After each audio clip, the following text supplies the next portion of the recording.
नमस्कार दोस्तों, मैं अनिल संगम बक्सर बिहार से अपने YouTube चैनल सत्य साक्ष्य साक्षी पर आप सबका पुनः स्वागत करता हूं। और जैसा कि मुद्दा आज का लेकर मैं आया हूं, आपने थंबनेल पर देखा होगा, पुष्यमित्र सुंग।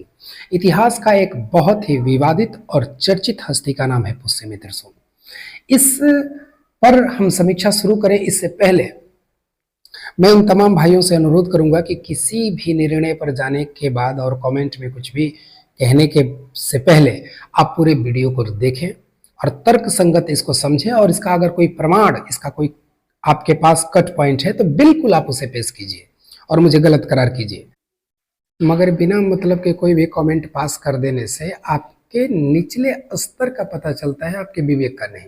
खैर, इस पात्र को इतिहास में अत्याचारी, अधर्मी, हत्यारा और ना जाने क्या क्या कहा गया, और ऐसा कहने वाला एक खास विशेष वर्ग समूह ही है, और वो है हमारे बौद्धिस्ट बंधु। बौद्ध धर्म ग्रंथ दिव्य वदान और अशोक वदान में जो पुष्यमित्र सुंग के चरित्र को लिखा गया है, ये हमारे बौद्धिस्ट बंधु केवल उसी को मानते हैं। और अगर आपको इतिहास के मुद्दे पर भी धार्मिक धर्म ग्रंथों के बातों को सुनना है तो मैं आपसे आग्रह करूंगा कि यहाँ पर जितने भी लोग हैं किसी न किसी धर्म से जुड़े हुए हैं, और हर धर्म का अपना एक इतिहास है, हर धर्म के अपने एक बोल वचन है, हर धर्म का अपना एक तर्क है। जब आपसे किसी बात पर बहस होती है, विषय वस्तु होता है, तो आप तुरंत व्यवहारिक बन जाते हैं, प्रैक्टिकल बन जाते हैं, ऑथेंटिक बन जाते हैं।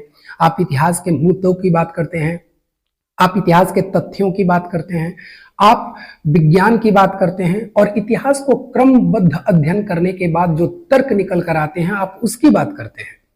लेकिन जब आपसे बात होती है तो आप तुरंत अपने धर्म ग्रंथ की किताब को लेकर बैठ जाते हैं। धर्म ग्रंथ की किताब के बाद, यानी कि बौद्ध धर्म ग्रंथ की किताब के बाद बताइए, या बौद्ध धर्म अनुयायियों के बाद बताइए, कौन सा निष्पक्ष इतिहास और कौन सा निष्पक्ष इतिहासकार इस बात को प्रमाणित करता है कि पुष्यमित्र सुंग एक हत्यारा था। खैर, इस इतिहास के ऊपर प्रकाश डालते हैं तो हमें चलना पड़ेगा सम्राट अशोक के पास। सम्राट अशोक जब अखंड भारत पे अपना शासन करते थे, बौद्ध धर्म को उन्होंने अपनाया, तो उनको अपनाने के बाद राज्य की सहायता मिलने लगी बौद्ध धर्म को, और बौद्ध धर्म बहुत बहुत बहुत आगे गया और देश की सीमा रेखा से भी आगे पहुंचा। ये बात जग जाहिर है। लेकिन अशोक की मृत्यु के बाद जैसे जैसे दिन बीतता गया, राजा बदलते गए, कुर्सियां बदलती गई, वैसे वैसे मौर्य साम्राज्य राजनीतिक दृष्टिकोण से कमजोर पड़ने लगा, और देश के क्षेत्रीय राजा ना जाने कई क्षेत्रों पर अपना अधिकार जमाना शुरू कर दिए, और लगभग जमा चुके थे। बृहद्रथ यानी अंतिम बादशाह, अंतिम राजा के आते आते लगभग मौर्य साम्राज्य राजनीतिक दृष्टिकोण से लगभग चरमरा चुका था। प्रजा प्रसन्न तो थी, परंतु उनमें सुरक्षा की दृष्टिकोण से प्रजा एकदम अपने आप को असहज महसूस कर रही थी। पुष्यमित्र सुंग ने बहुत बार बृहद्रथ को यह सलाह दी कि यवनों का भारत में पैर पसारना आने वाले भविष्य में भारत के राजनीतिक, सामाजिक और सांस्कृतिक दृष्टिकोण से एकदम यह उचित नहीं होगा। लेकिन बृहद्रथ के कान पर जू भी नहीं रेंग रही थी। हाँ, यह बात बिल्कुल सही है कि बृहद्रथ एक शांतिप्रिय राजा थे। उनके राज्य में प्रजा खुश थी, शांत थी, परंतु असुरक्षित महसूस जरूर कर रही थी। और राजनीतिक दृष्टिकोण से बृहद्रथ अब एक राजा के योग्य नहीं थे। एक अच्छे व्यक्ति तो थे, एक करुण हृदय तो था, मगर एक राजनीति और कूटनीतिक दृष्टिकोण से बृहद्रथ बहुत पीछे जा रहे थे। इधर पुष्यमित्र सुंग ने चलती परेड में बृहद्रथ की हत्या की। ना कि उसने बृहद्रथ की हत्या किसी अंधेरे में किसी गुप्त स्थान पर किया। सैनिकों के सामने उसने हत्या की, और कुर्सी पर बैठा सैनिकों ने उसका साथ दिया, प्रजा ने उसका साथ दिया। और जिस मंसूबे के लिए बृहद्रथ की हत्या पुष्यमित्र सुंग ने की, और पुष्यमित्र सुंग राजगद्दी पर बैठा ठीक 1 साल के बाद उसने यवनों पर चढ़ाई की। और जब यवनों पर उसने चढ़ाई की तो यवनों की सेना के साथ यही बौद्धिस्ट बंधु जो चिल्लाकर कहते हैं कि पुष्यमित्र सुंग एक विलेन है, और ऐसा ये क्यों कहते हैं? ये कहते हैं कि उसने बौद्धिस्टों की हत्या की, और इतनी हत्या की कि उसने बौद्धिस्टों के सर का एक बहुत बड़ा टीला लगा दिया था। मगर ये हत्याएं क्यों की, इसका जिक्र वो कभी नहीं करते। मैं आपसे पूछता हूं कि जब अशोक अखंड भारत करते हैं तो आप उन्हें महान कहते हैं। और जब पुष्यमित्र शुंग विदेशियों को अपने देश से बाहर भगाता है ताकि आने वाले भविष्य में राजनीतिक, सामाजिक और सांस्कृतिक पिलर एकदम मजबूत रहे, तो आपको यह विलन लगता है और आप उन विदेशियों का साथ देते हैं केवल इसलिए कि वो गंधार की मूर्तियां आपको बना बना कर देते हैं, वो गंधार से अच्छे अच्छे उपहार आपको देते हैं और राजनीतिक दृष्टिकोण से एक दो बौद्ध धर्म अपना लेते हैं, जिससे आप उनका साथ देने लगते हैं। आप हर समय धार्मिक बात करते हैं और मुद्दा आप कहते हैं राष्ट्र का है। राष्ट्र प्रथम उन्हीं लोगों के लिए हो सकता है जो राष्ट्र के असली भक्त हों। मैं आपसे पूछता हूं कि आप एक धार्मिक लड़ाई लड़ रहे हैं कि राष्ट्र की लड़ाई लड़ रहे हैं? खैर, इनके बाद जितने भी इतिहासकार हैं, मैं आज सारे इतिहासकारों के नाम नहीं लूंगा, बहुत से इतिहासकार हैं और किन किन का मैं जिक्र करूं, लेकिन इनका विश्वास, खास करके हमारे बौद्धिस्ट बंधुओं का इतिहासकार और बुद्ध को मानने वाले यानी बौद्ध धर्म के अनुयायियों का सबसे ज्यादा विश्वास रोमिला थापर जी पर होता है, जो लेफ्टिस्ट ओरिएंटल हैं थोड़ा सा। उसके बाद डीडी कोसंबी जो एक मार्क्सवादी विचारधारा के हैं और वह एक अच्छे इतिहासकार हैं, इतिहास की दुनिया में उनका अपना एक स्थान है। ये सबसे ज्यादा हवाला जो देते हैं इन्हीं दोनों का देते हैं। इस तरह तो लेफ्टिस्ट में हमारे शास्त्री जी भी आ जाएंगे, मेरा मतलब नीलकंठ शास्त्री जी से एल बासुम साहब भी आ जाएंगे। मगर अगर थोड़ा सा ये जो कट्टर लोग हैं, इनकी कट्टरता में सबसे ज्यादा विश्वास की मोहर रोमिला थापर जी और डीडी कोसंबी जी लगाते हैं, माफ कीजिएगा। तो चलिए आज रोमिला थापर जी की ही बात करते हैं, डीडी कोसंबी की ही बात करते हैं, आज शास्त्री जी की बात करते हैं, बासुम जी की बात करते हैं। रोमिला थापर ने अपनी किताब में और जितनी भी किताबें हैं जिसमें उन्होंने इसका जिक्र किया है, उन्होंने पुष्यमित्र शुंग के इस युद्ध को एक राजनीतिक और सामाजिक युद्ध माना है, ना कि धार्मिक युद्ध माना है। डीडी कोसंबी जो एक मार्क्सवादी विचारधारा के इतिहासकार हैं, उन्होंने भी कहा है कि यह एक राजनीतिक प्रतिस्पर्धा थी, ना कि धार्मिक प्रतिस्पर्धा थी।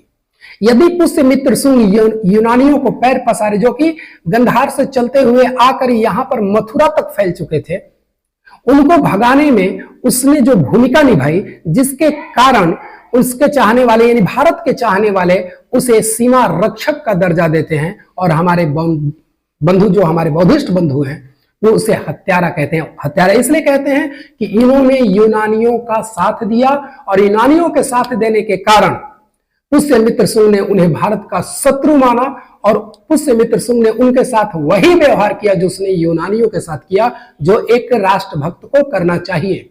मैं आपसे ही पूछ रहा हूं कि आपका युद्ध यदि किसी दूसरे पड़ोसी मुल्क से हो जाता है और यहाँ की जनता पड़ोसी मुल्क का खुलकर साथ दे, तो इंडियन मिलिट्री को उन पर गोली चलाने से और कौन रोक सकता है? और आप छाती पीट के रोएं कि भारत सरकार ने हमारे ऊपर अत्याचार किया है, तो यह आपका अपना गाल बजाना हुआ, इसका राष्ट्र से कोई लेना देना नहीं है।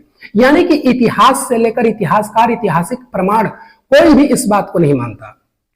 इसके अतिरिक्त सांची में हुए कार्य, भरहत में हुए कार्य, इन सारे कार्यों से पता चलता है कि पुष्यमित्र शुंग बौद्ध धर्म का अगर विनाशक होता, शत्रु होता, तो उसके काल में इतने अच्छे अच्छे कार्य नहीं होते। आप किस तरह से इतिहास पढ़ते हैं? आपको जब कोई बात माननी होती है तो आप अपना धर्म ग्रंथ लेकर बैठ जाते हैं, और जब दूसरों के धर्म ग्रंथ की बात होती है तो आप तुरंत उसे काल्पनिक कहना शुरू करते हैं। आप वैज्ञानिक, ऐतिहासिक तथ्य की बात करते हैं, प्रमाण की बात करते हैं। अपने समय ये तर्क और प्रमाण आपके कहां चले जाते हैं और किस विचारधारा से आप इतिहास को पढ़ते हैं? पुष्यमित्र शुंग भारत की नजर से वह एक राष्ट्र रक्षक था। मैं ब्राह्मणों की बात नहीं करूं कि ब्राह्मण उसे क्या कहते हैं, हिंदू उसे क्या कहते हैं, निष्पक्ष इतिहास उसे क्या कहता है, इस दृष्टिकोण से मैं आपको बताना चाहूंगा कि पुष्यमित्र शुंग को किसी भी इतिहासकार ने हत्यारा नहीं कहा है, अत्याचारी नहीं कहा है, सिवाय आपके और आपके धर्म ग्रंथों के। दूसरी जलन यह है कि पुष्यमित्र शुंग के राजा बनने के बाद वैदिक धर्म का उत्थान हुआ, वो अति तीव्र गति से बढ़ने लगा और लगभग धीरे धीरे धीरे धीरे धीरे उसका साम्राज्य फिर फैलने लगा। यह बात तो सही है और यह इनके ईर्ष्या का एक और कारण भी है। तो मैं आपको बता दूं कि उदाहरण के तौर पर आपको मैं बताना चाहूंगा कि कोई भी राजा जब किसी धर्म को अपनाता है तो उस धर्म का बल बढ़ जाता है। जब किसी धर्म को राज सत्ता से बल मिलने लगे, राज सत्ता से खजाने मिलने लगे, राज सत्ता का सहयोग मिलने लगे, तो उस धर्म को फैलने से अब कोई नहीं रोक सकता। उदाहरण के तौर पर आप अपने आप को ले लीजिए। जब सम्राट अशोक बौद्ध धर्म को नहीं अपनाए थे, उस वक्त आप अपनी गति को देखिए कि आप किस तरह से रेंगते थे, और सम्राट अशोक जब बौद्ध धर्म को अपनाए तो आप देखिए किस गति से आप उड़ने लगे। यानी कि किसी भी धर्म को जब राज्य सिंहासन की सहायता मिलने लगती है, राज्य सिंहासन का हाथ उसके ऊपर हो जाता है, तो वो धर्म धीरे धीरे फैलना शुरू होता है। और पहले के समय में राजनीतिक लड़ाइयां होती थी, धर्म परिवर्तन होते थे, तो बाकी सारी चीजें आपको इतिहास के मुद्दे लगते हैं और पुष्यमित्र शुंग का कृत्य आपको अत्याचार लगता है। यह आपका मतलब डबल माइंडेड गेम ना कहा जाए, एक ही मुंह से दो बातें ना कही जाए तो और क्या कहा जा सकता है। और सिलसिला यही नहीं थमता। मैं आता हूं एक ऐसे ब्राह्मण को इंट्रोड्यूस करते हुए जिससे यह साफ पता चलेगा कि आप ब्राह्मणवाद के विरोध में नहीं, आप ब्राह्मणों के विरोध में हैं। दूसरा, आप संपूर्ण हिंदू धर्म के विरोध में हैं। और तीसरी सबसे बड़ी बात यह है कि आप बदलाव की बात तो अवश्य करते हैं, मगर आपकी नीयत में बदला है। मिलते हैं अपने नेक्स्ट एपिसोड में, तब तक अपना ख्याल रखिए, खुश रहिए। Thank you very much.